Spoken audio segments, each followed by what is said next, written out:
Hello everyone, welcome to the part 3 of my Mahakumbh vlog. और आज हम देखेंगे कि हम कहाँ कहाँ घूमे। सुबह 5 बजे उठकर हम निकल गए त्रिवेणी संगम स्नान करने।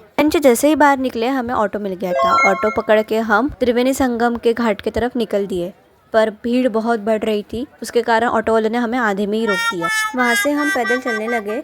हमारे साथ जो लोग थे उनको रास्ता मालूम होने के कारण हम उनके साथ चल दिए। सुबह होने के बाद भी इतनी ज़्यादा भीड़ थी, हमें लगा हम पहुँच पाएंगे या नहीं पहुँच पाएंगे, बट हाथ पकड़ के मुंह बांध के ठंडी से बच के हम जिस तैसे हम आगे बढ़ते गए। करीब 8 से 6 किलोमीटर हम चले होंगे। इतनी ज़्यादा भीड़ थी, बट रियलाइज़ नहीं हुआ कि इतनी भीड़ में हम सामने जा रहे हैं।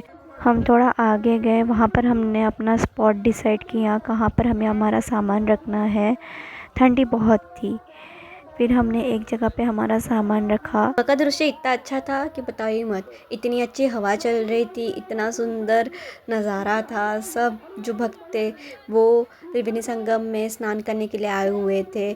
मैं बहुत लकी मान रही थी उस टाइम पे कि मैं इस जगह पे पहुंच पाई। हमने कुछ फ़ोटो खींचे और फ़ोटो खींचने के बाद सोचा कि अब हमें गंगा में डुबकी मारना पड़ेगा। पैरों से सॉक्स निकालने के बाद बहुत ठंडी लग रही थी, पर जैसे ही गंगा के अंदर कदम रखा ठंडी का एहसास नहीं हुआ। मन में जप करके डुबकी मारी हमने।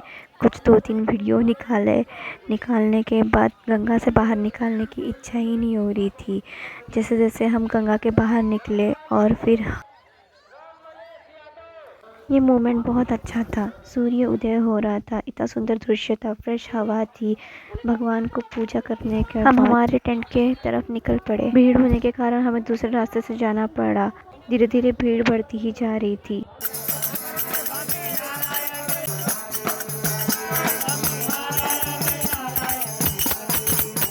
ये सुन के हम आगे निकल पड़े। आते आते हमें फोर्ट दिखा, पर हम जा नहीं पाए क्योंकि भीड़ बहुत ज़्यादा बढ़ गई थी।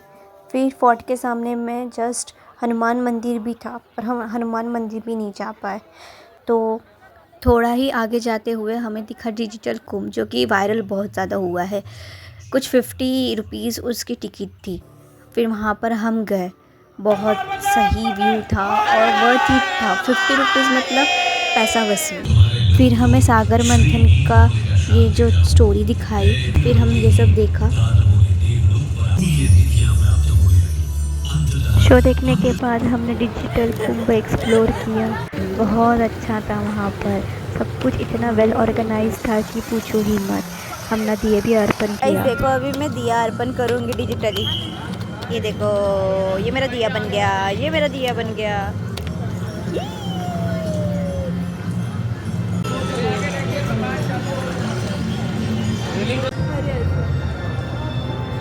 महाकुंभ में जाने के लिए ज़्यादा भीड़ नहीं थी, क्योंकि वहाँ पर चार्जेस लगते थे। 50 रुपये टिकट होने के कारण ज़्यादा लोग नहीं आ पाए वहाँ पर। सो हमने बहुत अच्छे से वहाँ पर एक्सप्लोर किया। आधा 1 घंटा तक हम वहाँ पर टाइम स्पेंड किया, भगवद गीता देखी। एक चीज़ हमने बहुत अच्छे से एक्सप्लोर किया। इतना अच्छा वेल ऑर्गेनाइज था कि पूछो ही मत। बहुत मज़ा किया हमने वहाँ पर। डिजिटली नारायण भी थे, हमने कुछ क्वेश्चंस पूछे। डिजिटली महाकुंभ का व्यू देखा। व्यू देखने के बाद हमने थोड़े फ़ोटोज़ खींचे, मस्ती की और फिर हम डिजिटल कुंभ से बाहर निकल गए।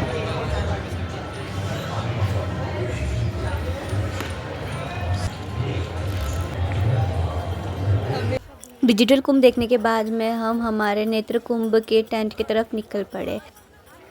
करीब हम उस दिन 21 किलोमीटर चले होंगे। वहाँ से हमें बीन बजाती हुई नाक, रस्सी पे चलने वाली लड़की, और फिर हम हमारे नेत्र कुंभ पहुँचे। हेलो गाइस, आज का हमारा 3rd डे है। आज हमने सुबह सुबह त्रिवेणी संगम में स्नान लिया, डुबकी लगाया, बहुत मज़ा किया, बहुत मस्ती की हमने। और फिर बाद में हमने क्या किया रे? फिर हमने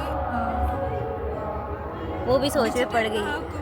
नहीं, हमने आज डिजिटल महाकुंभ देखा और बाहर से हमने किला देखा, अंदर जा नहीं पाए, बहुत भीड़ थी। और बाहर की फ़ोटो देख लो आप, ठीक है?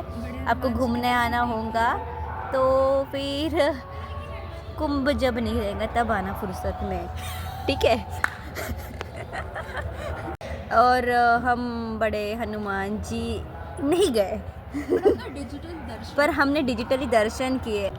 और ये सब होने के बाद हम थके थके आए, हमारी फिर सेवा की ड्यूटी थी, हमने ड्यूटी की। अब आप देख सकते हो मेरा चेहरा ड्यूटी करने के बाद कैसे थके हुए जैसे दिख रहे हैं हम लोग, है ना। फिर हम लोग कहाँ गए, फिर कहीं नहीं, अभी हम व्लॉग बना रहे हैं, ठीक है।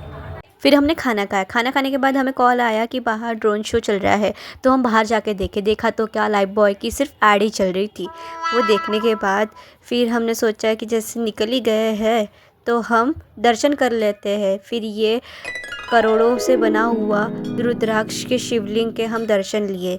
दर्शन लेने के बाद में हमने सोचा कि आज त्रिवेणी संगम गए ही है तो हम आज नाग वासुकी मंदिर में भी चले जाते हैं, क्योंकि नाग वासुकी मंदिर इससे कुछ हाफ या वन किलोमीटर दूर था। वहाँ से हम नाग वासुकी मंदिर गए, क्योंकि ऐसा माना जाता है कि त्रिवेणी संगम में जिसने भी स्नान किया है उन्हें नाग वासुकी मंदिर में जाना ही पड़ता है, तभी जाके जो स्नान है वो कंप्लीट होता है।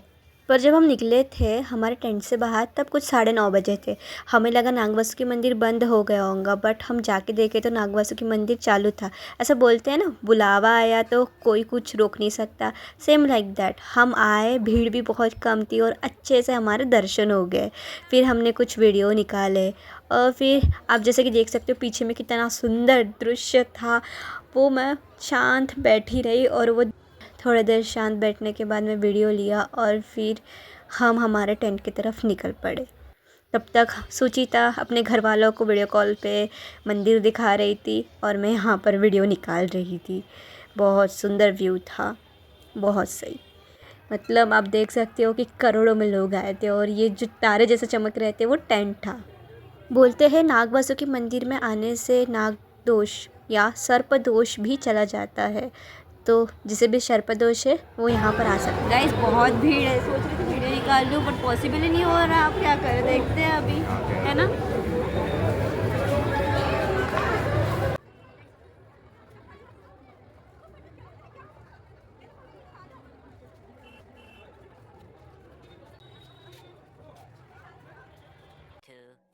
Years later.